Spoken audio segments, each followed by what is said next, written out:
Джулия Меняйлова.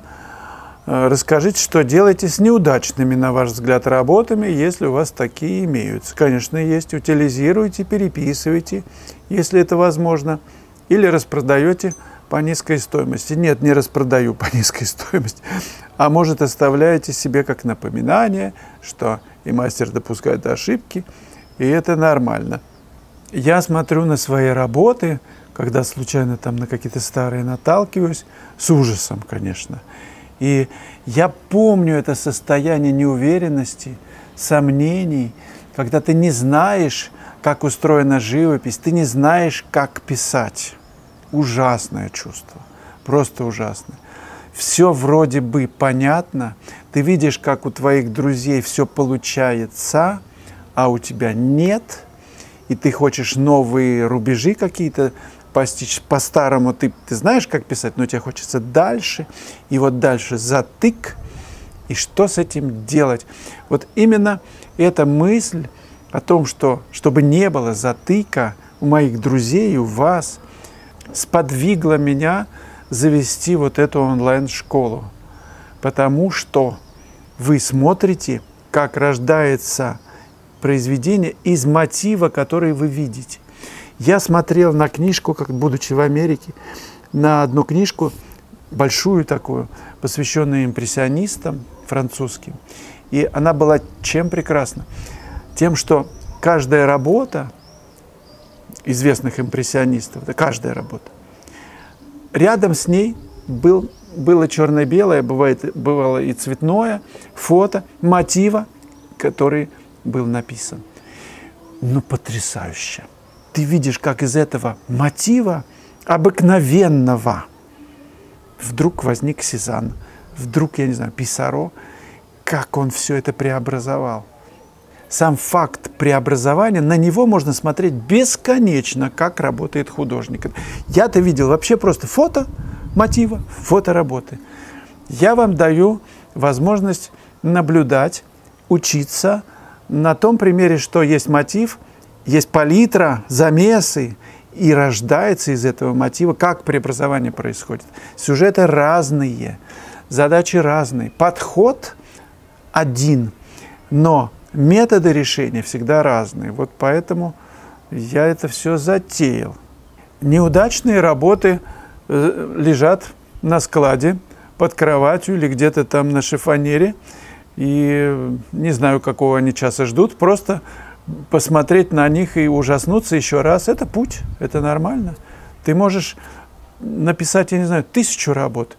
И, наконец, с ощущением, что ты когда-то почувствуешь, как нужно писать. У многих художников не происходит этого. И я видел трагедии, когда люди проживают, художники, жизнь, и они живут с ощущением сомнений. Это ужасно. Мне кажется, главное, вот как певец, он выходит, поет, у него счастье на лице. Вот для этого нужно жить, обретать мастерство, чтобы в момент исполнения, ну там певец, да, а мы на холсте испытывать счастье. Это этюды так полуподсохшие, да? Да.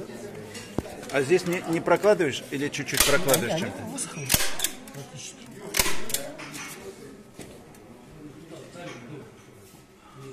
Вот шпанит. Не гнулись? Что значит не гнулись? Ну, они раз могут согнуться во время поездки. То есть ты сверху еще один холст такого же размера, да? Угу.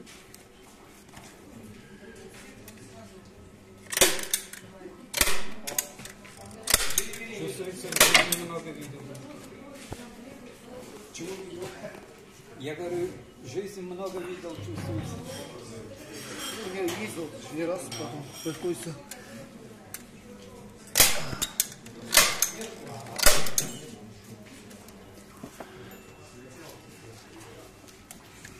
Мастер-класс по упакованию. Подсохли, да? Да, сухие. Друзья, я пишу этюды на холсте, которые на кассетник я приклеиваю, вы знаете, на двойной скотч. Да? Вот вырезанный небольшой этюд. Что с ним делать?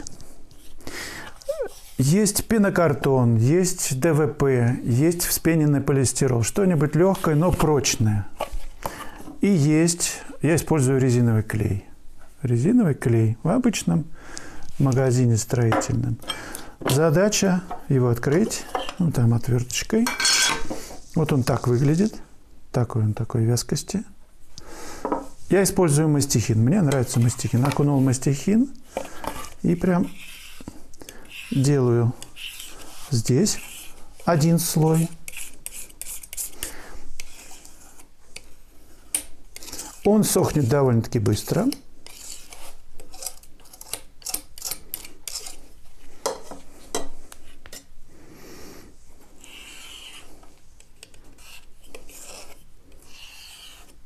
Прямо на глазах. Слой. Лучше класть это все тонко, но тонким слоем.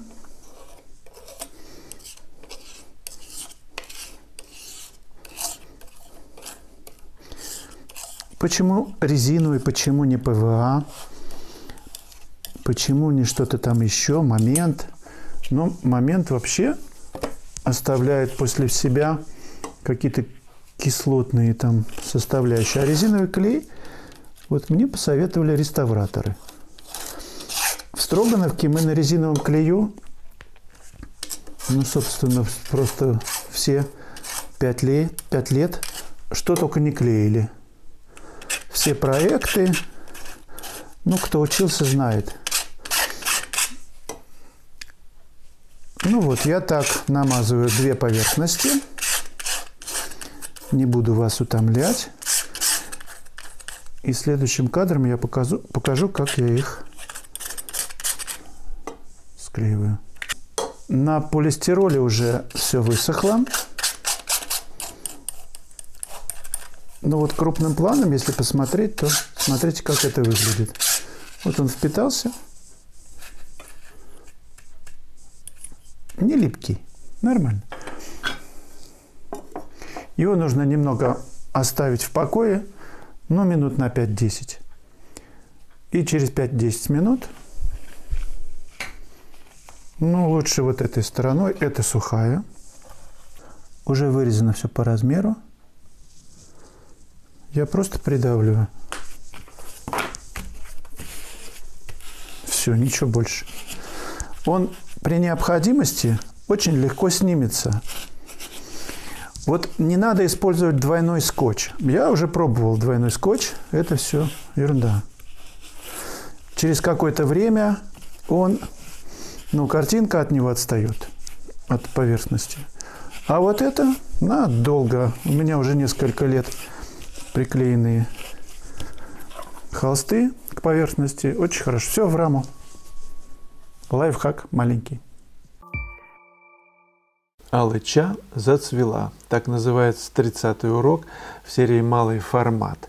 Я прошу вас обратить на эту серию очень пристальное внимание, потому что речь вот в каждом уроке идет о том, как решать просто сложные вещи, как найти композиционный центр и подчинить ему, этому главному центру, все остальное. То есть не высовывались, чтобы не выпячивались с задних рядов персонажи на нашей картине. Как лепить цветом большие формы, большие массы. Как касаться кистью. Разные степени нажима, надавливания кисточкой на холст существует. Писать в растирочку малым количеством краски – это не единственный ход в живописи. Иногда нужно много краски зачерпнуть на кисточку и слабо коснуться. Эффекты от различных касаний, от степени надавливания кисти на холст разные. Посмотрите урок, я думаю, вы получите очень много информации полезной и шаг за шагом, урок за уроком приведут вас к новым результатам, к новым победам. Я в этом убежден. Удачи вам! Никаких контуров нет в природе контуров. Просто лепим цветом все вот большие массы. Так, ну, всегда остановиться трудно, но это надо сделать.